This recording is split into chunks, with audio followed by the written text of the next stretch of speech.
Well, Jonathan Thomas, welcome along to, I don't know what to call this. It's not the Ammanford Church podcast. It is just something we're doing at the start of the year because you prompted some thoughts in my mind before January the 1st. And I wanted to get you on to chat about it and so that we could share it and think about it as a church. Now, some folks in our church, most folks in our church will recognize you because you were with us at the start of December. There are other people in the church who will recognize you because you were pastor of Ammanford Evangelical Church for more than a decade. So it's lush to have had you back in the pulpit. You were with us thinking about reviving the church in Wales back in December. And we're going to speak about phones and how we interact with our phones. And when I was getting ready for this, the thought struck me that when we started, we had fewer grey hairs. That's one thing, fair to say. But we also didn't have these. When you began in ministry, when you took me on as an apprentice in 2006, I'd never even heard of an iPhone. Phones could just about take photographs. Maybe you could put a song on there to listen to or something like that. But we didn't have these weird and wonderful things called smartphones. But they are absolutely everywhere nowadays. You're the odd one out if you don't have an iPhone or a Galaxy smartphone or whatever brand it is. And that has affected how we live. And it's, had just as big an impact on Christians as anybody else. So I just want to chat with you and kind of dive into some tips and hacks and habits that you were suggesting to help us make the most of our phones and to rule our phones rather than to be ruled by our phones. You use a really good illustration about a dog. Can I just ask you to, before we dive into any of the habits, how do you relate us and this with an owner and a yappy, disobedient dog? So I don't know where I got the illustration from. I've definitely stolen it from someone, but I can't remember who. But someone said that a phone is like an untrained dog. When you go into some people's houses and the dog is just jumping up and yapping, constantly wants attention. And it's just distracting. You don't enjoy the dog. The dog just kind of ruins your experience. Well, some people have a smartphone like that, you'll be talking to them and then you can kind of feel a vibration on the table and then you see their eyes go down. And you just know that person is never truly with you. They're always kind of looking at the phone. And so I think the kind of default setting with phones is always for notifications to be allowed, for phone calls to come through whenever. And the kind of default setting of our kind of social conscience by now is that if someone phones you, the person phoning you is probably more important than the person you're talking to, which is a strange kind of culture that we've created. And so whoever kind of came up with this illustration just really helped me realize that actually I don't need to get rid of the dog. If you've got a yapping dog, you don't have to get rid of the dog. You can just train the dog, teach the dog how to behave. And actually a well-trained dog is a wonderful thing. And so I think your smartphone doesn't have to be a yapping dog.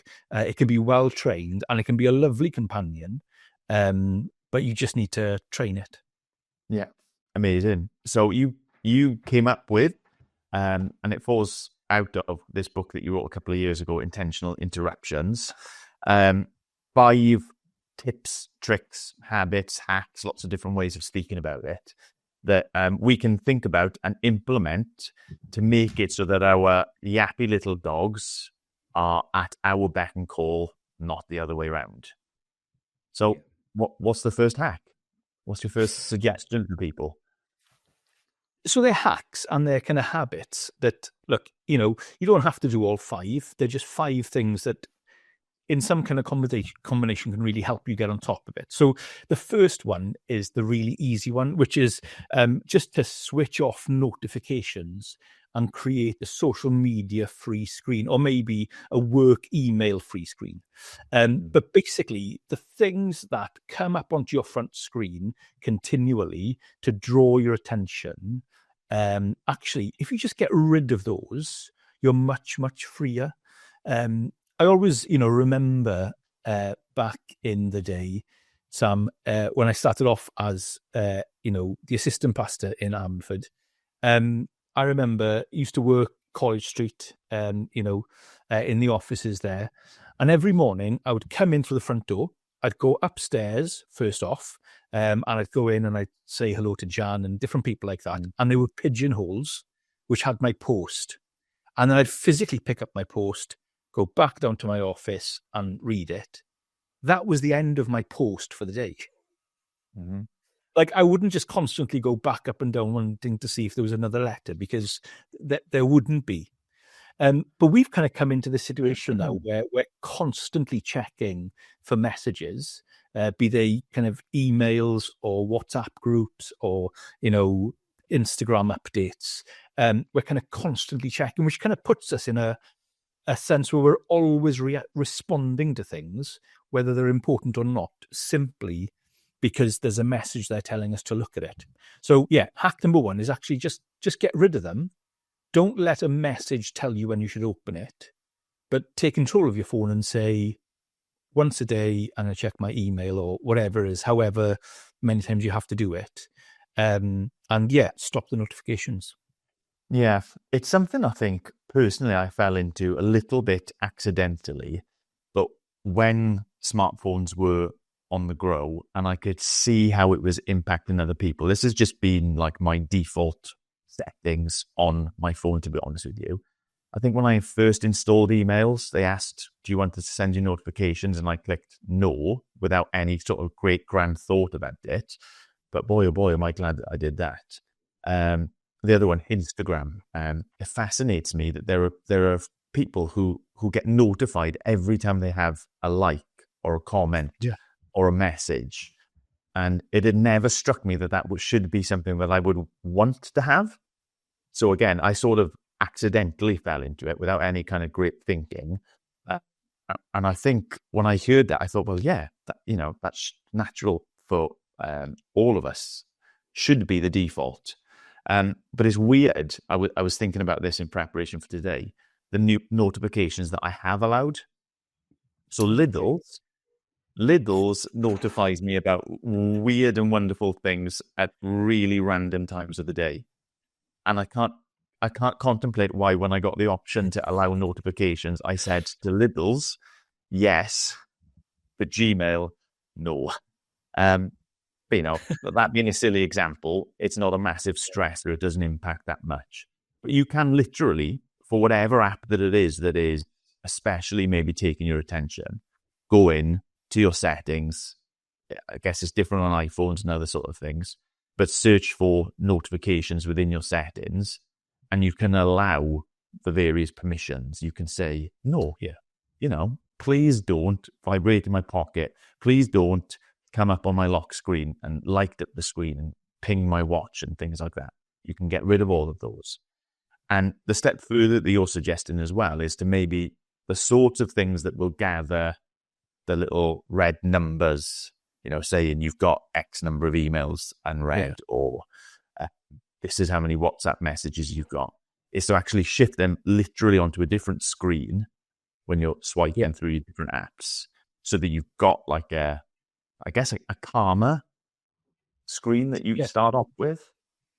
Yeah, because I think we've created a system, or I have anyway, where I don't wear a watch. So if I want to know the time, I look at my phone, which probably is a bad thing anyway. But what it means is, if you've got notifications or any kind of numbers on your screen, as soon as you look at the time, you're like, oh, I've got 4 messages or 3, and you can't help but look. And then what happens is, with the kind of software designers, they really want to help us and make money, but they really want to help us. So they use what is called the cognitive ease principle, which is basically the less you have to think about something, the easier it is, the more likely you are to do it. So, for example, if you had to go on the internet every time you wanted to go on Facebook, find Facebook, put in your email and your password and go in, you'd probably go on Facebook like once a day. So what they do is they make an app that sits on your phone, they save your password and everything, and so you can get on it easier. Then, the iPhone, I don't know if the other phones do this, they make it even easier now. So like just literally with my phone, by picking it up and turning it over, the screen appears. And then now, actually, I don't even have to put in a passcode. I can either look at my phone and it will unlock. And I can touch the icon, and before I know it, I'm opening it all. So it's like it's less than a second, and it's the flick of a wrist, and you're in. And what they do then is, it's always about getting you to do the next thing. Again, I'm not saying they're like an evil empire. They're just making our life easier, but we just get drawn into it so quickly. So I always think what I want to do is they want to make it as easy as possible for me to get to them. What I want to do is make it as hard as possible. Not so I stop going on, but just so that I don't go on out of boredom. I don't go on just because I see something. But a little bit of effort closes it down. Yeah, that's amazing. And I think this is the hack that really shows us the closest kind of overlap with that illustration of the dog. Of you kind of like get the app in, done and dealt with, that it's not there, ping, ping, vibrating, lighting up, drawing our attention. But actually, if we want to give it our attention, it's something we've got to make that conscious decision, which is a different discussion, but where we choose to spend our attention and things like that. But habit number one, or hack number one, is to just turn off the notifications, push them to a different part of the phone so that even when you dive in the phone, they're harder to get to, so that you're not being distracted and you're not being drawn in. What's hack number two then? Yeah, so hack number two is about sleep. Really, for a long time, because I don't wear a watch, you think I'd just buy a watch, wouldn't you? I would take my phone to bed because it's got my time and my alarms on there. Now, the problem with having a phone next to me in bed is I just can't help but scroll. Doom scrolling, you just start kind of looking at things, or YouTube shorts, or work emails that come through, or WhatsApps, that are kind of discussing various things. If you take your phone to bed with you, basically what happens is twofold. Number one, it's a type of light. There's a debate about this, but there's a type of kind of blue light that can trick your mind into thinking it's the morning, not the evening. So there's an argument about the light, and scientists kind of argue back and forth.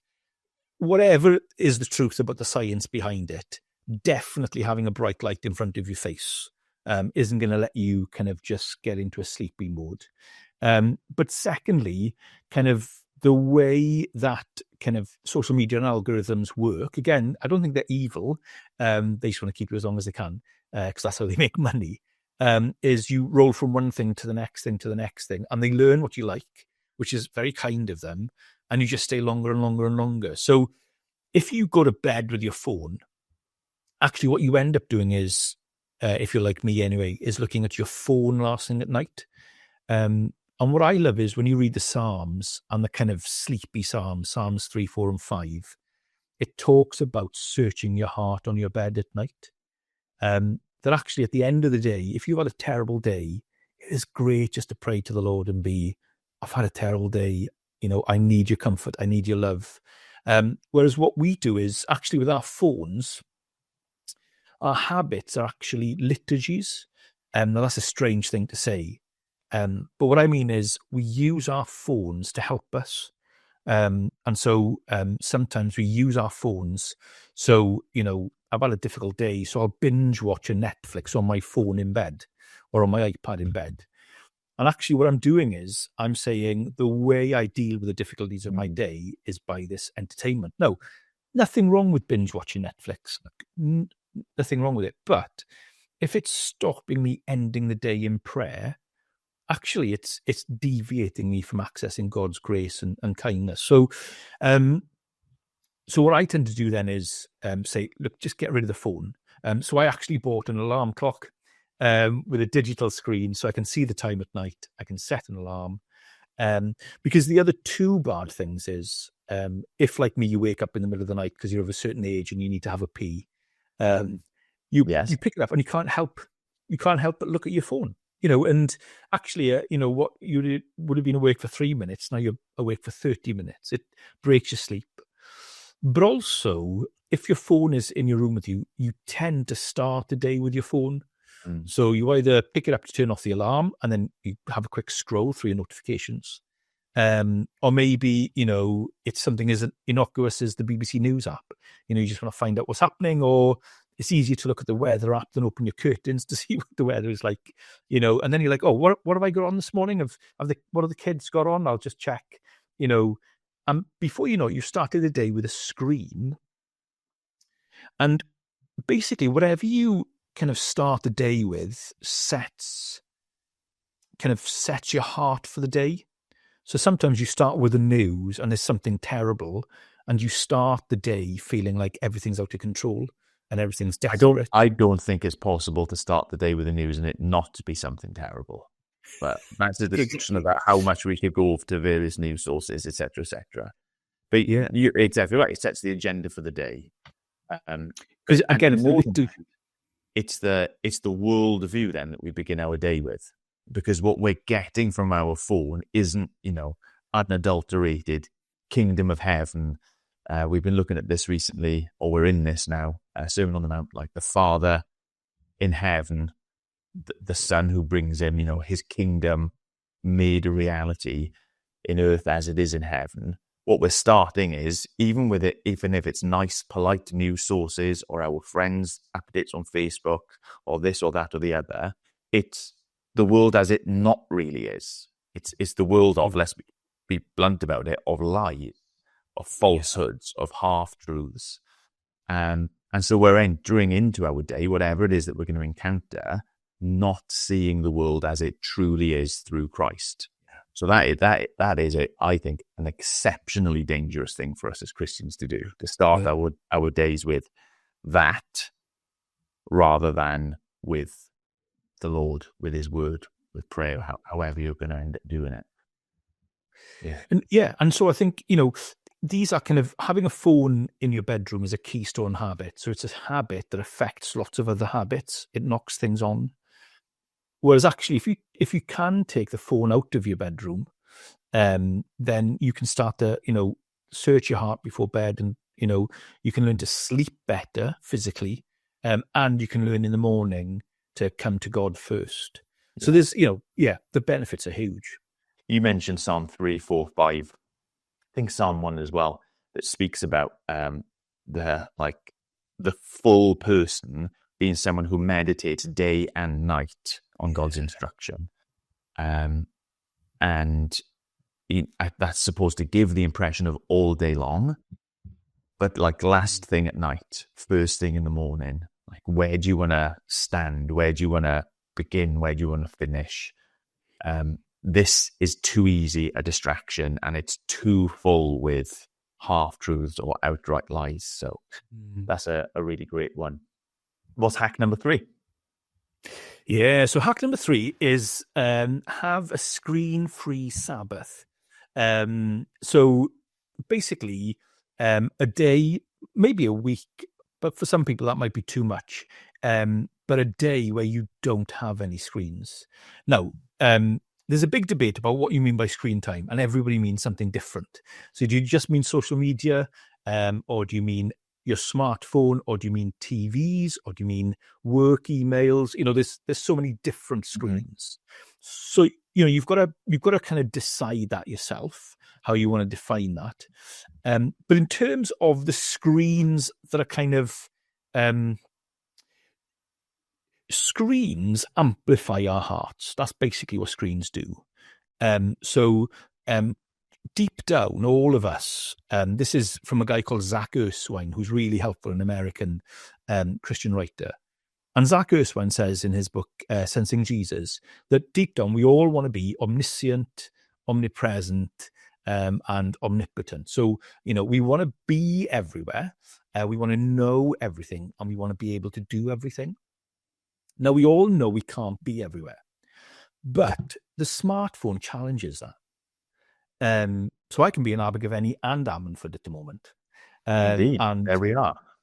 And because of the nature of my job, I can actually be in work at home and doing this at home, and as well, I can text a friend in Northern Ireland, and I can, email someone. The phone gives you the illusion that you can be everywhere all at once. It also gives the illusion that you can know everything. That's why we get so addicted to Facebook. It's funny. Sometimes I see people, like when I came back to Ammanford, it was really strange because I saw some people and I wanted to talk to them about stuff. And then I thought, but I know everything you've done over the last 8 years because I've stalked you on Facebook. So it's a really kind of strange kind of phenomenon that, it makes you feel, but also omnipotent. You feel, because of the nature of screens, that you can be there for everybody and you can do something for everybody. So it kind of the phone amplifies this desire to be God. And so I think one of the things you need to do is you need to have a day where you don't have screens and actually the world continues. And it's really helpful. And what a kind of weekly break means is you break habits, and you kind of takes away that kind of feeling of I have to do this. I hadn't having listened to you speak on this point, kind of made the link between the omnis and our phones doing that. But in essence, that is what any sense of Sabbath is, isn't it? It's breaking from or interrupting our kind of day to day, week to week, in such a way that we can only look to God and depend on God and celebrate God.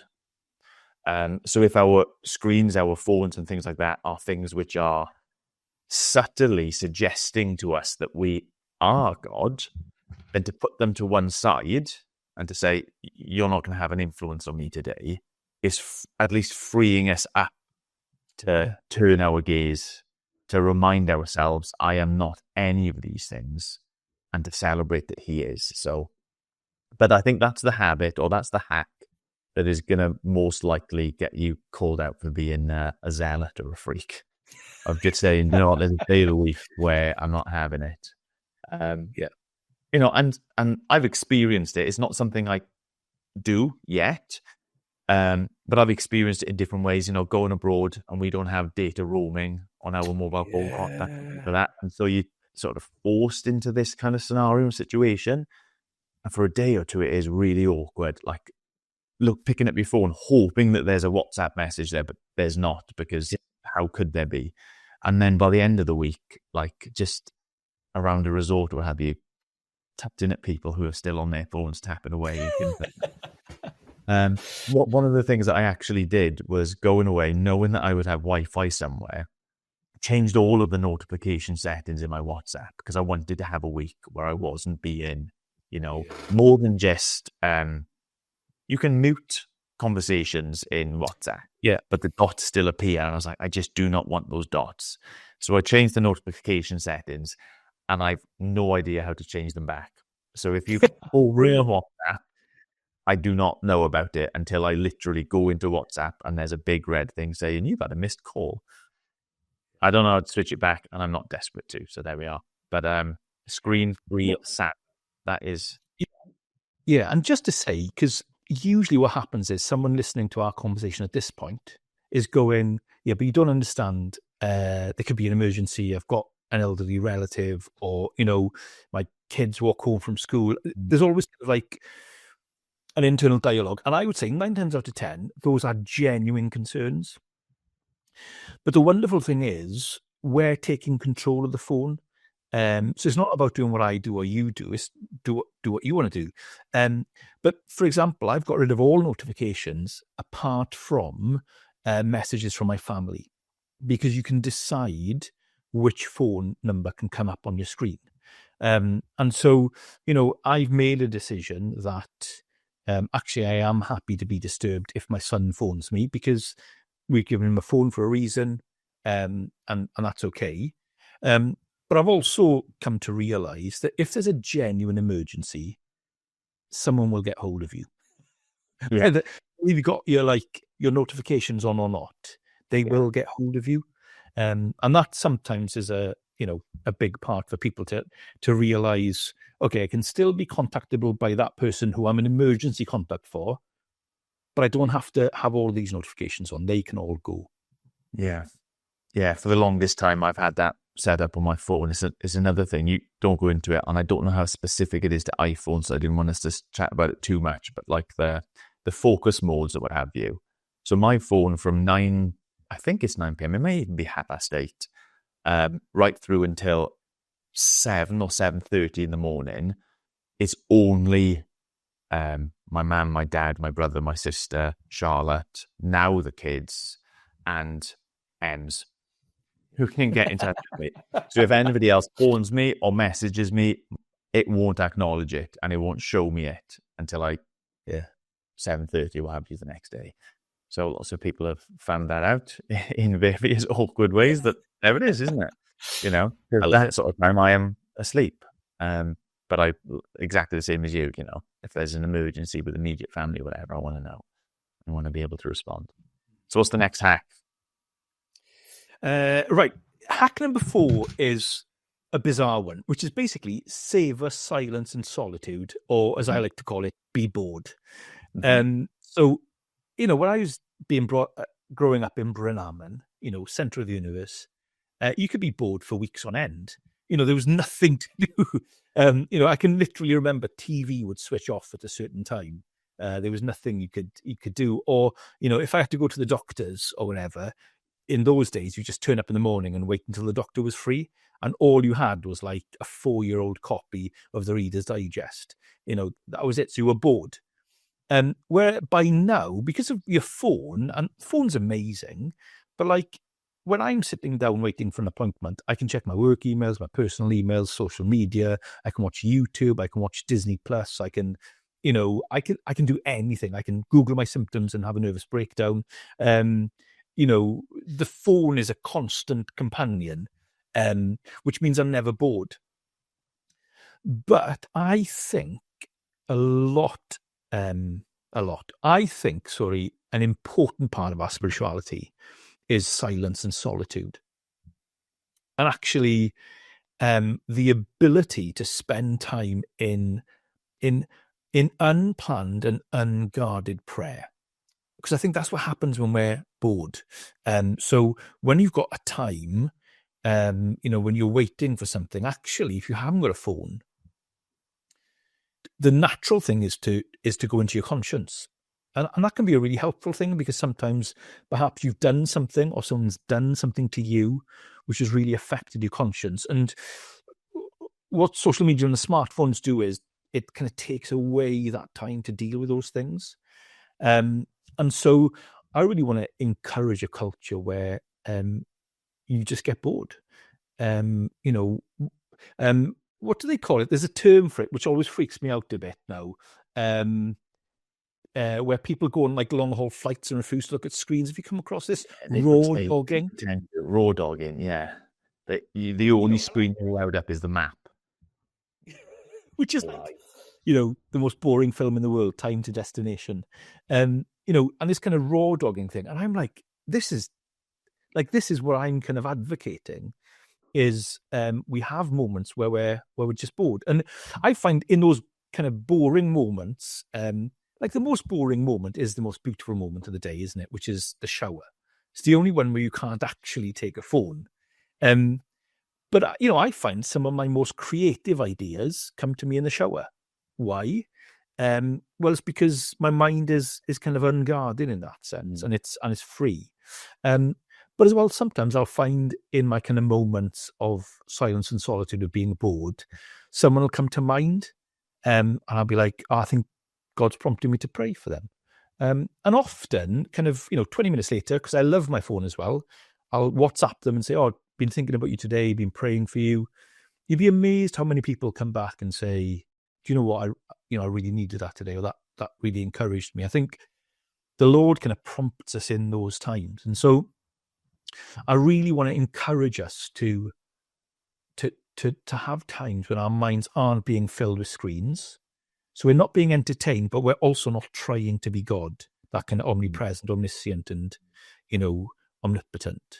And so, yeah, we embrace it. The problem is, Henry Nouwen, in his book on kind of silence and solitude, which I found really helpful, he says, the problem is when you have your first time of silence and solitude, it's actually a time of an inner roar. Sometimes just things come up to the surface and it really and we get freaked out by it. But the wonderful thing for us as Christians is actually when there is that inner roar, either of shame of something we've done or anger at something someone's done against us, actually the wonderful news of being a Christian is you can bring that to the Father through Christ. And he gives us peace. The Spirit sheds his love abroad in our heart. And it's the same as the kind of going to bed without a screen thing, really. I fear that we miss the time to bring our conscience to God and then to allow the balm of grace to be applied. And really, the phone and social media becomes our default priest. It's kind of, I feel bad about something, so I put on Facebook. Why do I put on Facebook? Because I know 20 people are going to go, that's okay, John, you're fine, well done you. And I kind of, we go to those things for affirmation. I think embrace boredom. Yeah, you can pick your earbud up. Oh, well done. Well spotted. There you go. But I think it's a continuation of that distraction from the truth, or that leading and guiding towards living in the world as an illusion, that instead of like that raw, hearing your own thoughts, like contending with your own conscience, just being still and open before God, that the phone says, no, you don't have to do that. You don't even need to approach it. It can just be put away. It can be put away, put off, distanced. And so it's that continuation of not wanting to live in the world as it really is. So I think that's an important one. And in a sense, just such an easy one, learning to be, it sounds bad calling it bored, but genuinely, learning to be bored. One of the temptations, I think, when we say this one, is to just replace a screen with something else, to put music on, to be reading a book and to think, oh, well, there we are, I'm not on my screen. But it's anything and everything like that we bring in to distract us. Yeah. One of the weirdest habits I got into 2 years ago was running without music playing in my ears. And the first couple of runs I went on, I felt like an absolute freak because I thought so much. And I think I've always been a thinker when I'm exercising, when I'm running and things like that.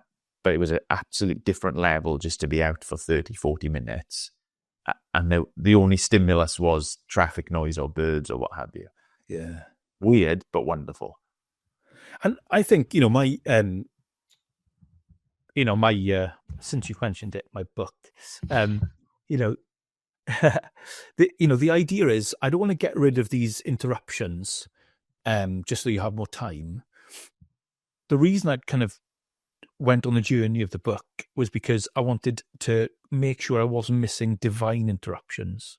So, sometimes I'm so busy with my phone and all this coming through that I miss what's around me.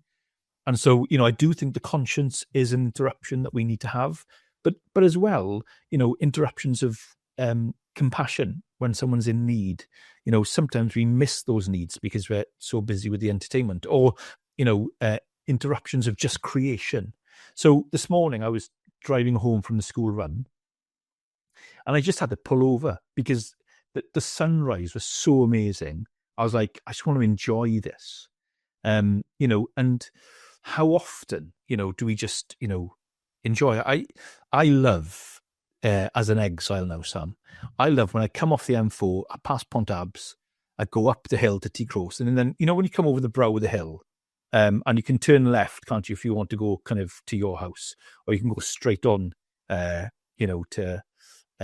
Tico Square. Yeah, Tico Square. Facts, yeah. Do you know what?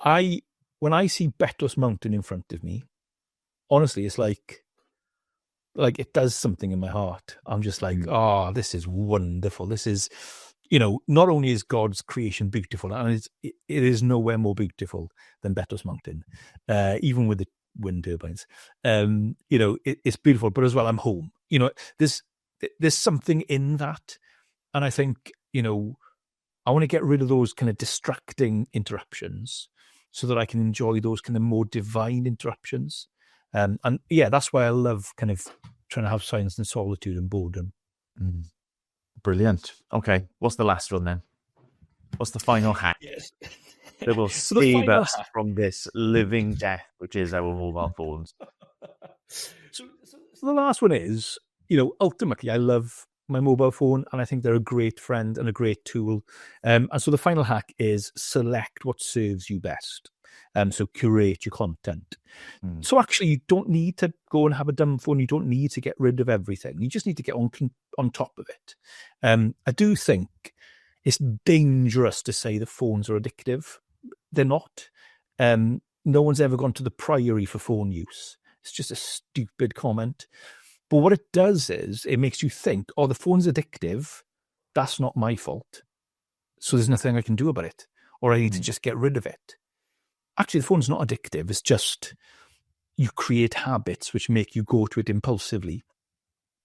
But if you get on top of it and kind of control it, actually you can use it well. And if you kind of select what serves you best, then the phone can become brilliant. So, you get rid of all notifications, get rid of things you don't need on your phone, and then select what serves you best. So, what is it that's on your phone that just helps you in life, that just serves you? And then put those on the phone. So, I've got a pile of apps on my phone, but lots of them I just don't have on there anymore. So I don't have my Netflix account on my phone. It's just I know it's an infinity pool. It'll just take hours of my time. It fascinates me that you would ever watch Netflix on your phone. Get an iPad or something decent to watch it on. What that is, that's boggling. But proves the point, probably. Yeah. But I love having Kindle on my phone because sometimes, I want to read something or, look something up. I love having my Bible on my phone, even though I prefer a paper Bible, a real Bible.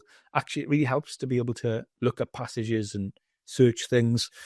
But, WhatsApp, gosh, WhatsApp is great. And, it's great that I like to access my work emails on my phone just because if someone sent me a phone number or an address, I can, phone it and stuff. But I don't let it be notifications. I've got to I've put in, we're saying they work by cognitive ease. So what I do is the whole kind of cognitive ease is make things as smooth as possible. And then you get on it quicker. So what I've done on my phone is I've created what I want, but I've made it difficult. So it's not easy. There's got to be at least 3 or 4 things I have to do to get to it. So I've got to physically open my phone. I've got to get to the right screen. I've got to open it. I've got to put in a password. I put those things in just because it'll make me think twice about, do I really need to do it? So I choose what serves you best. What do you have? What serves you best? Well, I was just going to add to that, that none of the things that we have on our phone are required, necessary. And so I did love this point, even in terms of having a phone or not. There are folks, lots of maybe a generation younger than ours, who are going back hard to dumb phones. If that serves you, fine. You know, it's not required that you have this device. It's not required that you have any sort of email on your phone, that you have Instagram, or, you know, we've spoken about it, Facebook and things like that. They're just not required. So choose the things and don't let them be the master of you, which I think is in all of this conversation. Who's in the driving seat, the yappy dog or you? For me, yeah, I'm a big fan of my phone. I love watching YouTube on it. So that me making fun of you for Netflix is a different thing. But I love a little bit of 1.25 speed podcast in the background. I don't know why I prefer, even if I'm only listening to it, a podcast that's got a video. I've just got like a safety net that there is a video of it rather than the Apple one. Where my reading plan for the Bible, so I really don't like having this shift over to a digital Bible. I think it's so important to have a paper Bible. But my reading plan is on there. So it's one of the first things I open up every day. Like in this overly spiritual sense, I've got the Bible's on there where you can access different versions and do kind of like clicking on the words and have a look what they are in Greek and things like that. So I make use of that. Fitness trackers, I'm all over that. Kind of sleep metric-y stuff. I love that. Tell me how well I've slept and what I should have done to sleep better. I don't know, maps, shopping cards, you know, where you can go in and you scan your loyalty stuff, and particularly exciting, to be honest with you, football scores. But that's the thing, isn't it? I mean, they're just great stuff. I don't want to lose that. I think, you know, my favorite kind of slight, if I could put an additional hack, is the Notes app. So that actually, if I am out and a thought comes, I can just whack it down as a note. And then once it's a note, I can forget about it. Do you know what I mean? And that's sometimes helpful. For me, it was helpful to have that as a kind of a backup, because sometimes I'd be like, oh, I need to write that email. I'll do it on my phone now. Whereas now I'm like, I'll just dictate a note and leave it there. But yeah, lots of different things. Did you just get a message? Yeah. A notification. The little glance down gave you away, my friend. I know. That's quite funny. Okay. Well, I did tell you that this was going to take 25 minutes and we've been 40 minutes. So I don't know whether that shows that we know how to speak too much or whether we've just enjoyed ourselves and gotten into more depth. But let me quickly run through the hacks one more time before we close. Hack number 1 was to get rid of the notifications, to really kind of get the bull by the horns and say, no, I tell you when I want you to tell me what's going on in my life. Yeah. So get rid of the notifications, push the things that get the dots over onto another page or what have you. Remove your phone from your bedroom so that you can go to bed and wake up without that distraction. It's not a temptation to be distracted. And we always take the path of least resistance. Hack number 3 was about having a screen-free Sabbath, whatever that might end up looking like for an individual. No TV, no computers, no phones, no tablets, no nothing, or just a fast from various things. But to just learn to be okay not having those and reminding yourself that life isn't dependent on those things.